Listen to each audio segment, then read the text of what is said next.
Hello, folks, and welcome to the Counting Sheep podcast. This is episode 74. My name is Ruth, and I will be your hostess for the next half hour or so. And if you're new here, welcome. I hope you find something that resonates with you. This is my little corner of the universe, the YouTube universe, that is, where I talk about all things crocheting, knitting, and other fiber related things like spinning and my sheep on my sheep farm and other things I get up to in and around Vermont. If you're coming back to me, welcome back. So glad you're here. Um, yeah, I welcome comments down in the little comment box. If you like what you're seeing, hit that like button, and also I guess hit the bell button if you want to know when I put up new content. That's always helpful. And if you'd like to subscribe, that's always a good thing as well. I usually start off by giving you a weather report. Yeah, it's going to be a scorcher today. I kind of elected to record early today before the upper part of the house gets a little too warm for me to do that. Um, for the eagle-eyed of you, you will notice that I have a new microphone that I'm testing out. Actually, I'm not testing it out. I bought it. Um, I'm kind of testing it out in my mind to see if um, the sound quality is good and you guys can hear me okay and it's a little bit better. I want to be able to go outside more and record and that sort of thing. But in my particular area, there's a lot of outside noise that's not natural, like chainsaws and trucks and big heavy equipment during the summer. A lot of extraneous noise like that, and I like that to kind of disappear while I'm talking. Um, so yeah, hence the microphone. My husband was kind of suggesting that. So we're going to try it out and see if that's helpful to me and you and everyone else. So we'll see what happens with that. Yeah, so I'm kind of, I've done a couple of tests ahead of time so that I'm not totally silent and all that other stuff. But new technology to me is always kind of it's always an unknown, so I kind of stumble through it. So you're stumbling through it with me. Um, so yeah, where you can find me on the socials, I am Counting Sheep at Sunrise Hill, excuse me, on Instagram and Threads. I am Rabbit Lady on Ravelry, and I have an email, which is Sunrise Hill Farm at andcrafts@gmail.com. I'm also on Facebook as Counting Sheep. So I did that a little bit out of order there, but that's the socials. What I have on besides my new microphone is the Yesteryear top. I did have this on in a previous podcast, probably last summer, when it's getting into the 90s. I usually bust this thing out. Yeah, this is a nice little lacy top, and it's done. It's by Mimi Alelis. I'll put her name up here. You can find this on Ravelry. It was initially in Interweave Crochet magazine, which is no longer. I did mine in a yarn that is no longer as well. It was discontinued. That was Nosley Gellin Garden 10 yarn, but maybe you'll be lucky enough to find something similar to that yarn. I will stand up. I do love my little pineapple. They call these pineapple lace here. I'll lean in a little bit so you can see kind of the detail there. Yeah, when I saw this, I just love it. It kind of A-lines out too, which is nice. So it's very figure flattering, gives you a lot of room. So it doesn't stick to you when it gets really hot and humid, which I have a feeling that's what we're in for this afternoon. But luckily, it's not going to last long around here. So the weatherman promises We're going to get some pretty wicked storms tonight, and then it's hopefully going to be out of here. But yeah, it's going to be in the mid 90s by this afternoon. So hopefully we'll be able to keep a little cool tonight, have a maybe a cold supper, not a not something you turn the oven on for, but so anyway, I'm gonna start off. I have a few things to show you, and then I'm gonna tell you about some shenanigans we got up to last week, and then some shenanigans I'm gonna be up to coming up.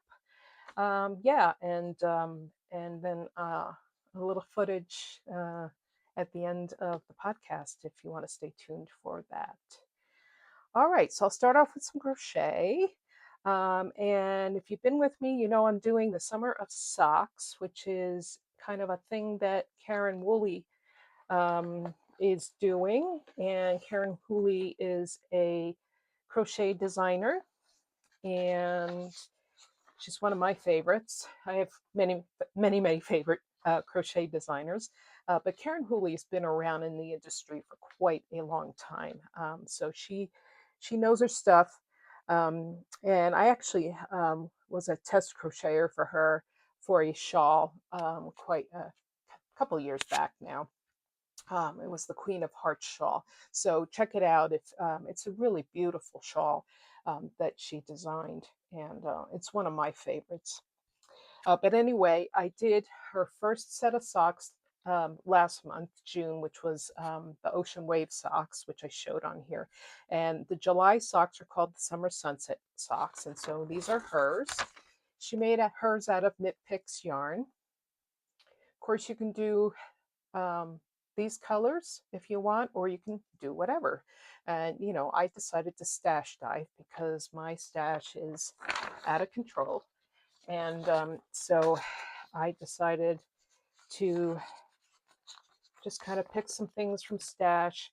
What I decided to pick for the upper cuff is this I had on hand, and this is from the Toad Hollow. If you recall, they were the ones who did my Christmas Advent box. Yeah, and this is actually their sock toad, they call this. So their sock yarn. And it's 80-20. So 80 superwash merino and 20 nylon. Comes in 400-yard skeins. And I just, they really have a great sense of humor, and they have a lot of theme oriented colorways. This one happens to be the Princess Bride collection. So if you know the movie, and this one they call I'm Not Really Left-Handed. So it's kind of this pink with some, you know, darker pink speckles in it. Anyway, I've had this kicking around for a while, and every so now and then, I really don't even know how much yardage I have left, but once in a while, I'll pull some off for a little bit of this or that. So I don't really have a full skein left to do a proper pair of socks. But so what I'm doing is just kind of, you know, pulling some off to do this and that. The next color that I picked was this purple, and I have no idea what this is. This is Mystery Sock Yarn. So it's some kind of purple I pulled out of my stash. It is kind of variegated, as you can see. And then finally for the foot part, which is the biggest part and what you need the most yarn for, I elected to take the skein that I got from Vicki Brown Designs when she did her, whatchamacallit, the Kickstarter back in the spring when she does 100 skeins for her Kickstarter.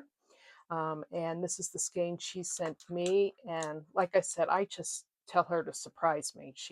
I don't care what color she sends me, but I'm so glad she sent me this kind of yellowy skein, and it's got some pinks in it. And if you look real hard, there's a little green speckle in it and some blue speckles. So here's what I have so far. I'm doing both kind of at the same time. So if you look at the kind of the picture, you can see there's color work involved here. So you're kind of fading and then fading from one color to the next.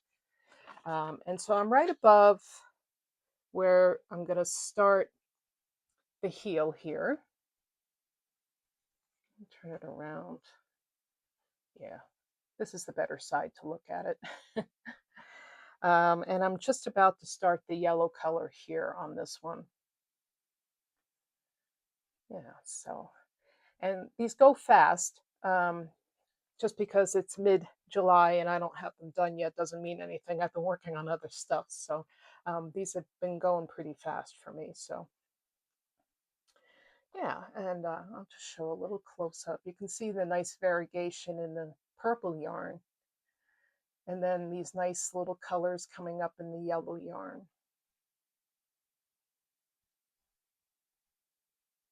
And I've been trying them on.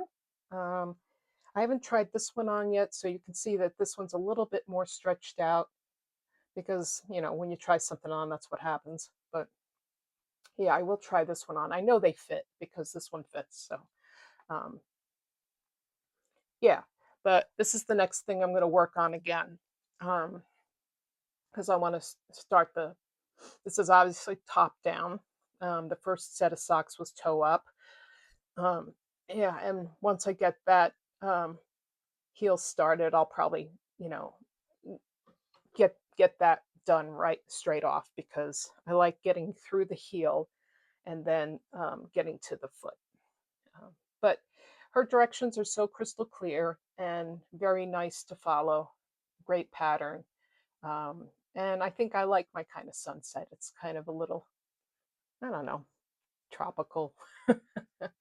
May not be a mountain sunset, but who knows? You know, you can use your imagination, right? um, yeah, so yeah, those are my colors. I'll put them up together so you can kind of see what I was going for there.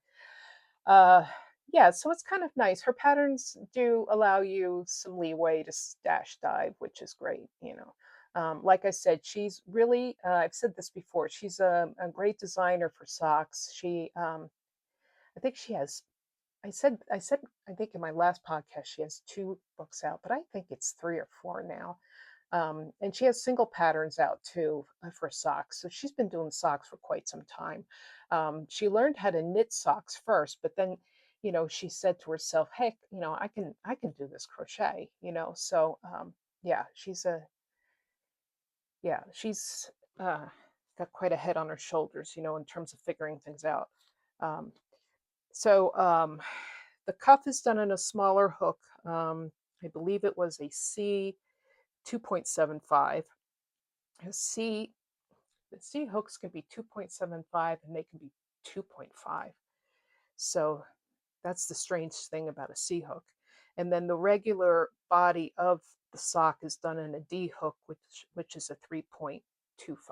So yeah, so those are my summer sunset socks, and they're coming along just wonderfully. I'm very happy with those. And yeah, getting some stash out of the way. um, So moving on, I have to show you my Starlight cardigan. So if you recall, this is the Starlight cardigan, and this is out of this book, Tunisian Crochet Tops, and this is by Ashley Rebus, who is a genius herself, I must say. Yeah, the more I go through her pattern, the more I realize how much, you know, work has gone into what she's done with her things.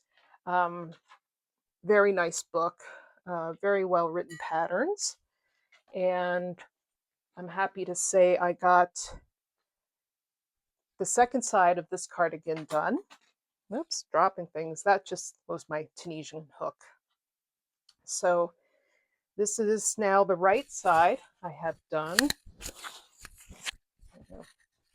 Don't want to cover up my mic here. That might not sound too well. I have to remember this thing's on me. Yeah, so I'm going to just hold these up And as you can see, there's this nice shaping, the neck shaping, which I pointed out the last time. So the right side and the left side shaping.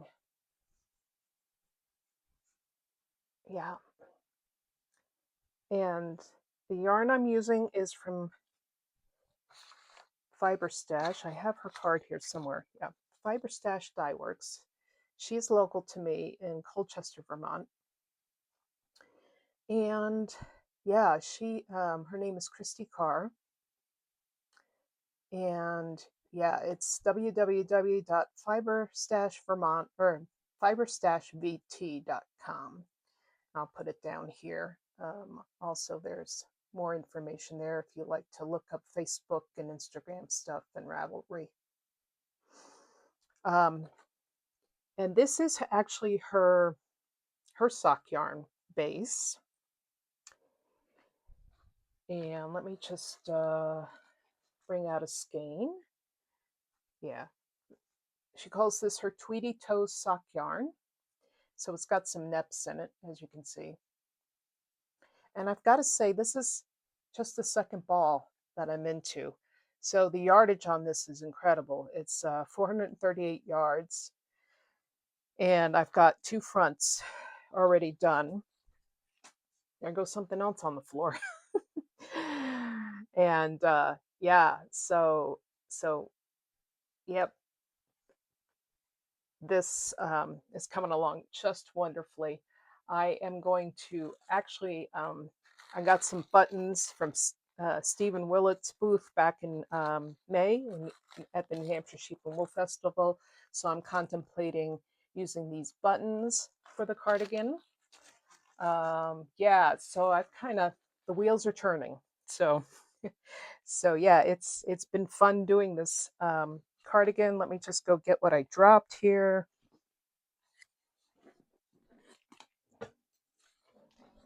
Wouldn't be a podcast if I didn't drop something. So that's my hook. I have a feeling I'm going to have to go up to a longer cord when I do the back, but that's not a problem. So, but yeah, so here's the yarn. I'm enjoying the nips. So been a lot of fun working with this yarn. So highly recommend. Yarn pattern, Tunisian. Yep, this is Tunisian. And so yeah, coming along great. I know it's probably going to take me probably the rest of the year to get this done, but you know how I am. You'll just come along with me, right?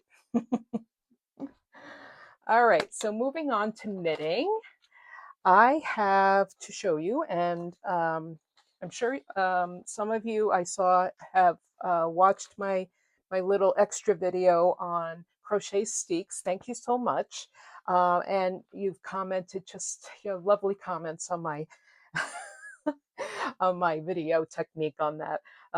Yeah, I didn't realize it was going to be so small.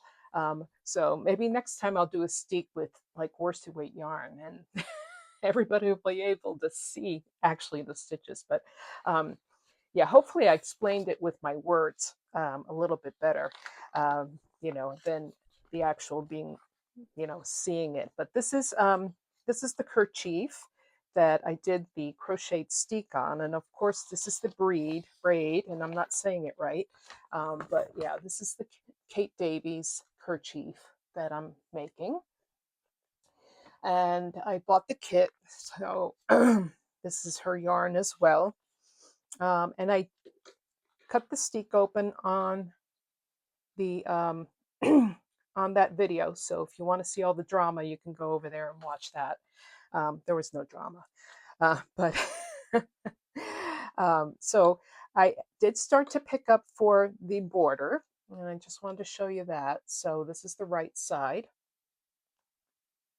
And I purposely did not work in any of my ends on the wrong side so I could show you what the wrong side looks like. All right, so as you can see, that steek has folded very nicely back. All right. These little tails I will work in just as you work in anything. in knitting. And these tails up here will work in as well. So I know this looks a little messy, but you're gonna be able to just kind of, oh, look, there's a little yellow stuff left over from my, what you do is just kind of tack that down with whatever you have left here. So yeah, so this will all flatten down. It's just kind of sticking up right now because I have it on a needle. And then once I have the border done, and border gets kind of an I-cord cast off, I will start picking up stitches on the bottom for this border, and it does get some ties on it as well. So that is to come. But I did give this a steam. So what I did was I just put my iron on the wool setting. I took a washcloth and just kind of, I dampened the washcloth, it's just, wrung it out. So it was damp, and then put it over it and just very lightly pressed down with the iron. So it kind of straightened out all the stitches, made them all nice and even. It didn't really take the curl out down here, but I'm not all that worried about it because once again, it'll get a border and it will straighten out. So yeah. And I measured it and it's right on. So not that you have to worry so much with measurements with accessories, but you don't want it, it's a kerchief. You don't want it overly huge or small or overly small. So yeah, so working on that, working away. I'm really happy with that. And this was a nice little project to do. And yeah, so highly recommend that and highly recommend the yarn. The yarn is nice and sticky and good for steeking. All right, so that is that kerchief that I made. And then finally, just my very slow progress with my simple pie vest. Once again, having summer weather doesn't really, it's not conducive to working with really heavy wool during the summer. Yeah, it's unfortunate that I started this in the spring and then I got into some, some really heavy, heavy weather, humid weather is what I'm trying to say. But this is the simple pie vest. I'm doing mine in Peace Fleece. The actual pattern is from Peace Fleece. This is Kamchatka Sea Moss colorway from Peace Fleece. And I have about, let's see, I have about 11 inches done on the body. So, ever so slowly, I'm the tortoise in the race here. I'll eventually get done. I'll eventually get up to the armhole separation, and then I'll be going back and forth. But yeah, but it's coming along, and it's kind of mindless knitting. Um, it's just round and round and round stockinette in a worsted weight yarn. So yeah, so those are my projects right now.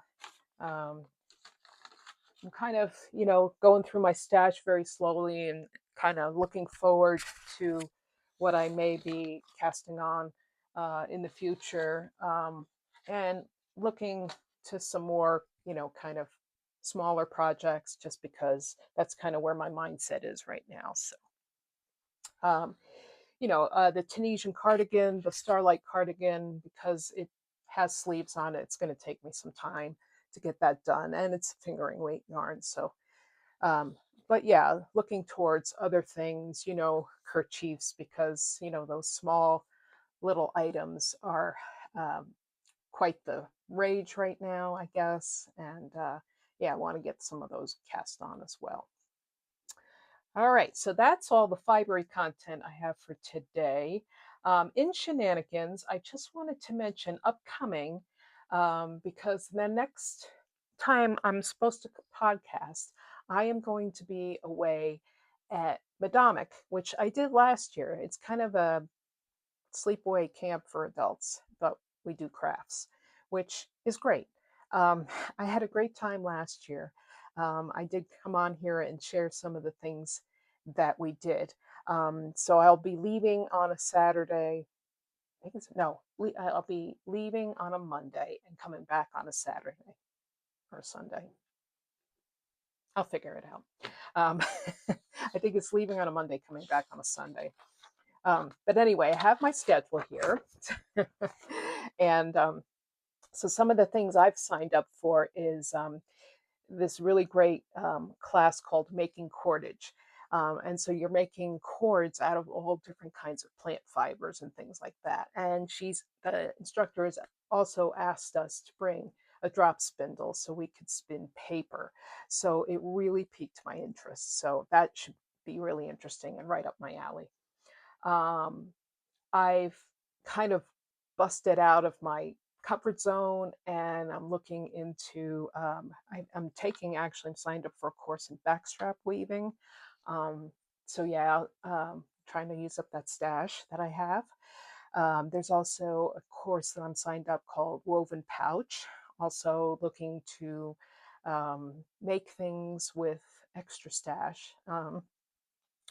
There's also a course that meets every single morning that I signed up for, that involves moving your body a little bit and then also doing handwork and then writing. And it's only 1 hour every morning, but it's kind of geared towards getting the creative juices flowing before the day actually starts. So that kind of piqued my interest as well. And I'm also taking a class with Bristol Ivy. If you don't know who Bristol Ivy is, she is a well known knitting instructor who hails from Maine. And I've taken classes with her before, and I've really enjoyed um, her knitting style as well as her teaching style as well. And the class I'm taking with her is called Secret Cables, and it involves like burying kind of secret messages in your knitting, which is so intriguing. Um, so yeah, I'll have a lot to share with you once I come back. But because my podcast schedule falls on that week, I thought instead of, missing the week or, trying to put something together there when I really don't have the time or the setup, maybe I'll do some little vloggy things while I'm there, just so I could show you kind of, um, the atmosphere or the kind of setup they have there, or even just kind of show you some people making things or whatever. I don't know. I'll kind of play it by ear once I'm there. If for whatever reason you don't hear from me that week, it's probably due to the fact that I just can't upload from there. But I know they have Wi-Fi at the main building. So we'll see how that goes. I don't know what the kind of upload speed they have. Um, Upload speed is always kind of the rate limiting factor for YouTubers.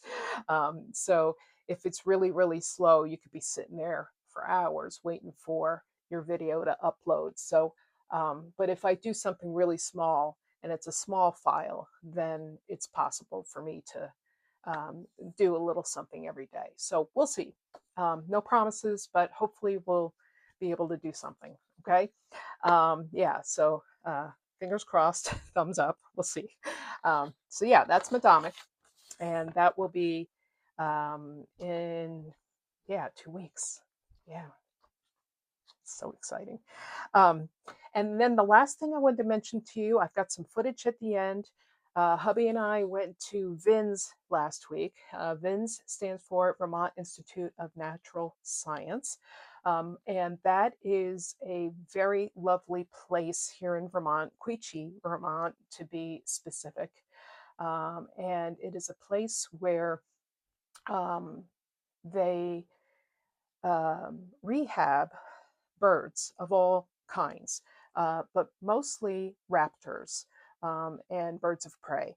And if their goal is always to rehab them, any birds that are injured or sick, they take in. And if their goal is always to release them to the natural environment. However, if they have an injury that causes them a chronic um, problem, like their inability to fly or their inability to thrive, they become permanent residents of VINs, or VINs will find them a space somewhere else to live. Um, so, uh, yeah, we decided to go up again. I've been there before, but they change things up once in a while, and their newest thing is their canopy walk, which is a wooden structure in their forest that you can walk on. It's very high up, and you can walk about in the forest and look down, very far down. And it was kind of nice. It was on a kind of rainy day, so we dodged a few raindrops, but it was great. And then we went to go see the raptors. And then also we got to sit in on the small bird aviary as well. So I have some footage from that. So you can stay tuned if you want to see that at the end of the video. Yeah, so that's a little slice of Vermont here that is so enjoyable and well worth a visit if you ever come here. And Vince does a wonderful job rehabbing its birds and taking care of the wildlife here in Vermont. So that's going to do it for me for this episode. Hopefully, I will see you next from Medomic. And until then, keep crafting, stay safe, and I will see you soon. Bye bye now.